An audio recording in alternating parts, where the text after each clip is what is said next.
नमस्कार. मी सत्यनारायण चौरे. आपण एक अशा पोस्टबद्दल आज थोडी माहिती जाणून घेणार आहोत जी नुकतीच जाहिरात पडली आहे. CID म्हणजेच महाराष्ट्र गुन्हे अन्वेषण शाखा पुणे ऑफिसमधली 16 पदांची जाहिरात आली आहे. आणि हे पद कोणतं आहे आणि यासाठी पात्रता काय आहे, अभ्यासक्रम काय आहे, सोबतच याच्यामध्ये परीक्षा पद्धती म्हणजेच परीक्षा कोण घेणार आहे या बाबी आणि सोबत लागणारी कागदपत्रे तसंच परीक्षा पद्धती वयोमर्यादा या बाबी आपल्याला इथं जाणून घ्यायच्या आहेत.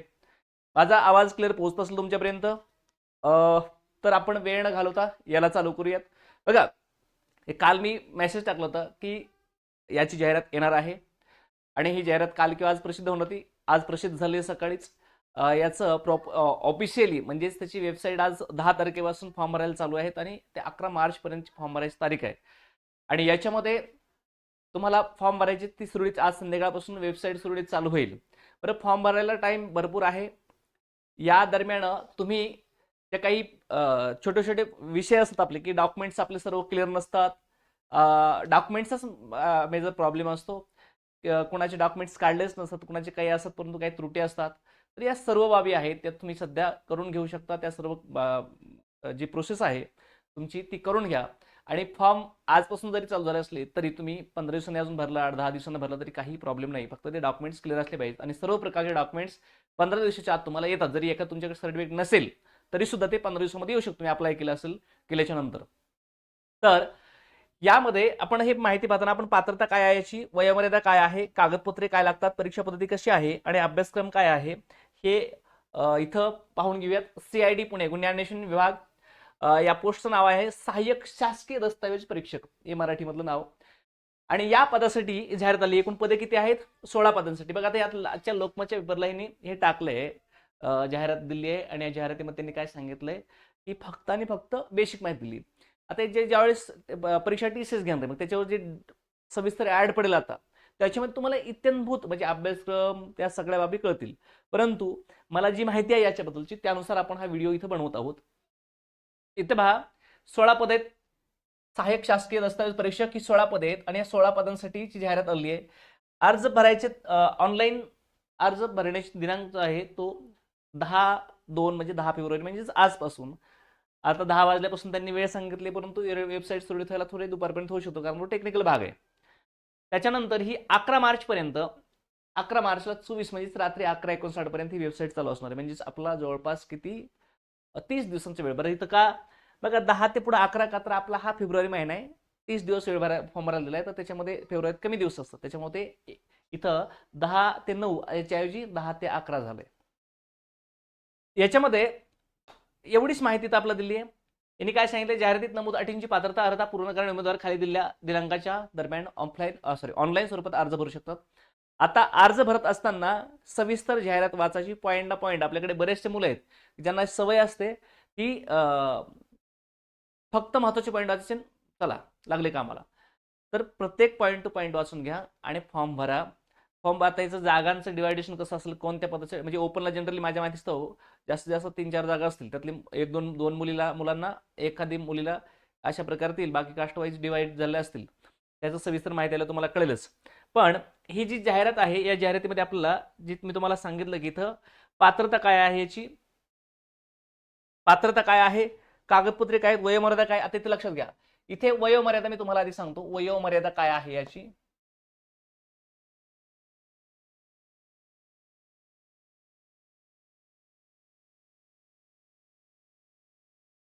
ठीक आहे, ही वयोमर्यादा आपल्याकडे दोन आहेत. एक असतं ओपन, हा ओपन आणि आपल्याकडे कास्ट या दोन घटकांसाठी वयोमर्यादा चालली.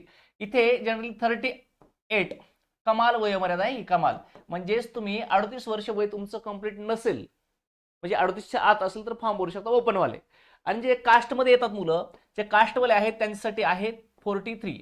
म्हणजेच काय असतं की 5 वर्ष सवलत आहे इथे कास्टवाले. म्हणजेच इथं तुम्ही लक्षात ठेवायचं 38 आणि 43 ही कमाल वयोमर्यादा. किमानचं बंधन नाही, किमान म्हणजे किमानचं बंधन असंच परंतु 19 वर्ष. काही पोस्टला 18 असतं, काहीला 19 असतं. आपला कमाल वयोमर्यादा इथं पाहिजे. कारण का तर इथं किमान वयोमर्यादेसाठी ग्रॅज्युएशन तर पाहिजे. तुमचं ग्रॅज्युएशन व्हायला किती वेळ लागतात? 15/6 = 21. तुमचं 21 वर्ष पूर्ण झालं असेल ग्रॅज्युएशन तुमचं असेल तर. आणि परीक्षाच आहे ग्रॅज्युएशनवर. आता ही आपण पाहिलं वयोमर्यादा किती याची, ओपनसाठी 38, कास्टसाठी 43. पात्रता काय सांगितली आहे, पात्रता आता याच्यामध्ये बघा मित्रांनो, ह्या पात्रतेमध्ये एक ग्रॅज्युएशन पाहिजे म्हणजेच पदवी, ज्याला आपण मराठीमध्ये पदवी म्हणतो, पदवी पाहिजे. एनी ग्रॅज्युएशन, पण कशामध्ये, एनी नाही, तेवढं एनी म्हणता येणार नाही, तर आपल्याकडे बीएससी मध्ये ग्रॅज्युएशन झालं पाहिजे. ठीक आहे, तुमची बीएससी झाली असली पाहिजे आणि याच्यावर ही पोस्ट आहे. म्हणजे ज्यांचं ग्रॅज्युएशन बीएससी मध्ये झालंय अशा मुलांसाठी मुलींसाठी फॉर्म भरता येतात. आणि ज्यांचं वय 38 आणि कास्टवाले 43 मध्ये आहेत असे बीएससी मध्ये ग्रॅज्युएशन झाले मुलं मुली. आता यासाठी स्पेशलायझेशन काय आहे का, अशी अजिबात नाही, बीएससी झाली असली पाहिजे, बाकी काही घेणं नाही. ठीक आहे, हे काय झालं आपला पात्रता. आता याच्यामध्ये आपलं काय वयोमर्यादा आणि पात्रता पाहिली आपण, कागदपत्रे, परीक्षा पद्धतीने अभ्यासक्रम. आता ह्या अभ्यासक्रमावर मला स्पेशली एक लेक्चर घ्यावं लागेल, कारण अभ्यासक्रमचं मी तुम्हाला सॅम्पल फॉर्मॅट सांगतो. आणि बघा इकडे या. आता हा अभ्यासक्रम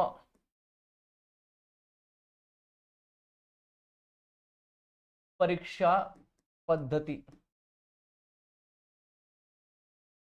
अभ्यासक्रम हा एकंदरीत जीएसचा पार्ट आहे. बघा, एक पेपर 1 ह्याचे दोन भाग विभागले, तर पेपर 1 आणि पेपर 2. पेपर 1 मध्ये 120 मार्क्स आहेत. बघा, हा अभ्यासक्रम जी पेपर आहे, पेपर होणारा हा पेपर 200 मार्कांचा असणार आहे. किती, 200. याच्यामधला पार्ट 1 असेल पेपर 1, हा 120 प्रश्न 120 मार्कांसाठीचा, आणि दुसरा असणार आहे 80 प्रश्न 80 मार्कांसाठीचे. झालं 120 80 मध्ये. आता याच्यामध्ये हा तांत्रिक भाग असणार आहे, तांत्रिक, आणि याच्यामध्ये सुद्धा काय असणार आहे, जीएस प्लस तांत्रिक. ठीक आहे, ह्या अभ्यासक्रमावर मी स्पेशल एक लेक्चर घेणार आहे. फक्त इथं मी शॉर्टकट तुम्हाला थोडक्यात सांगतो कसं याचं स्वरूप असणार आहे. याच्यामध्ये बघा, मराठी हा एक विषय आहे, इंग्रजी ग्रामर हा एक विषय आहे, त्यानंतर जीएस हा विषय आहे, जी के जीएस, आणि याच्यानंतर इथं गणित व बुद्धिमत्ता, गणित व बुद्धिमत्ता, मॅथ अँड रिजनिंग हे घटक आहेत, बुद्धिमत्ता. आणि याच्यामध्ये आणखी एक भाग आहे, तो म्हणजे तांत्रिकचा, तांत्रिक. आता हा याच्यामध्ये तांत्रिक कोणता पार्ट आहे मी तुम्हाला सांगतो. आपलं सायन्स जी तुमचं बॅकग्राऊंड आहे, बायोलॉजी, बायोलॉजी नाही, केमिस्ट्री आणि फिजिक्सचा पार्ट, तो याच्यामध्ये आहे. सायन्स, यस, सायन्सचा भाग आहे याच्यामध्ये तांत्रिकमध्ये. इथं हा स्पेशलायझेशन म्हणजे सब्जेक्ट असं म्हणूयात आपण याला. हा 1 2 3 4 आणि हे 5 जे घटक दिले आहेत, ह्या 5 घटकांमध्ये हे 120 प्रश्नांचा 120 मार्कांचा भाग आहे, तो शिफ्ट होणार आहे.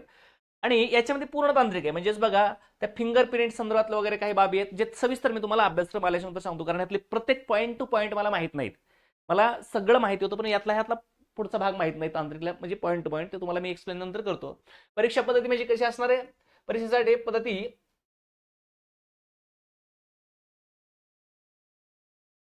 इथं सांगितलं, 2 पेपर.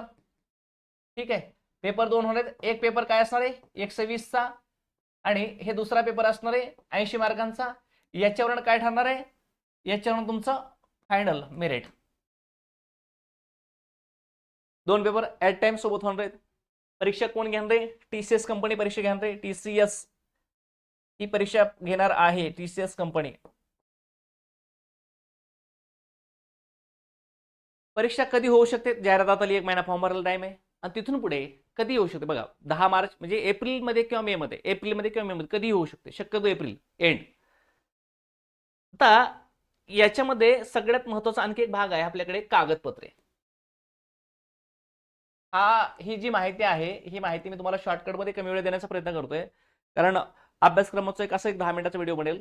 कागदपत्रे पण महत्वाची. आता तुमचे ग्रॅज्युएशनचे डॉक्युमेंट्स आहेत, ग्रॅज्युएशन झालं असं तुमचं, पदवी प्रमाणपत्र, पदवी प्रमाणपत्र नसेल तर सर्व मार्कशीट लागतात, तुमचे 6 सेमेस्टरचे मार्कशीट, त्याची एक पीडीएफ करून अपलोड करावं लागते.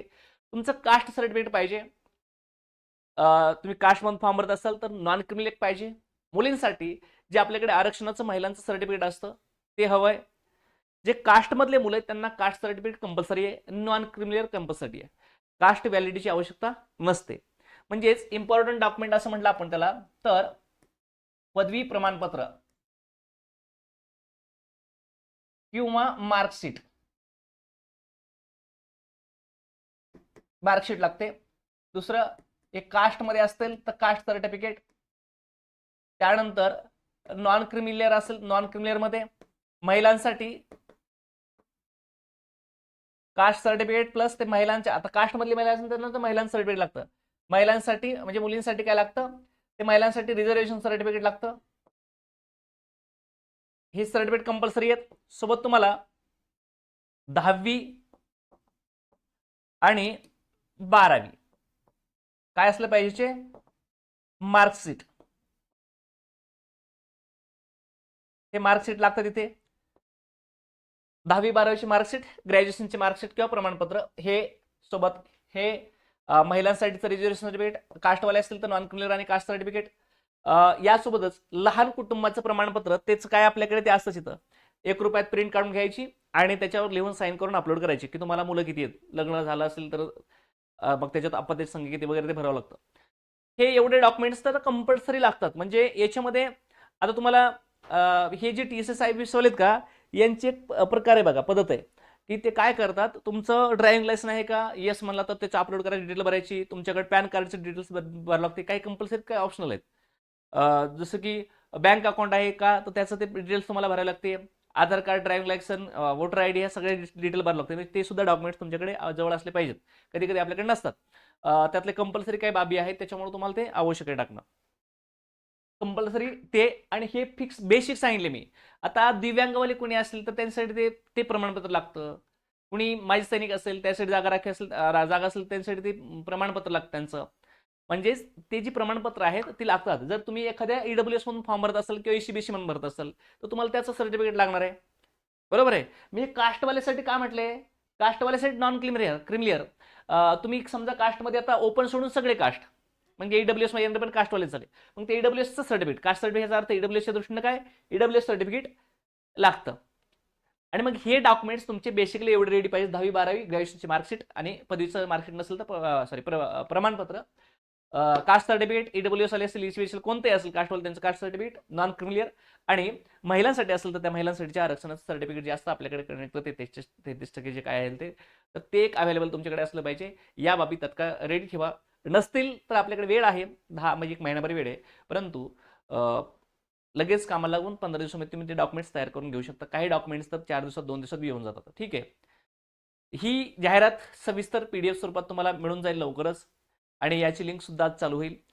लिंक चालू झाल्याच्या नंतर तिथंच आपल्याला जाहिरात पण पाहता येते. लिंक आपण फॉर्म भरायला ओपन केल्यानंतर त्यात सविस्तर जाहिरात बी असते आपल्याला पाहायला. बाहेर कुठं नाही मिळालं तिथून पहा. आणि फॉर्म भरून घ्या. BSc ग्रॅज्युएशन, BSc मध्ये ग्रॅज्युएशन असणारे सर्वजण याला क्वालिफाय आहेत. थांबू आपण इथं. जय हिंद, जय महाराष्ट्र.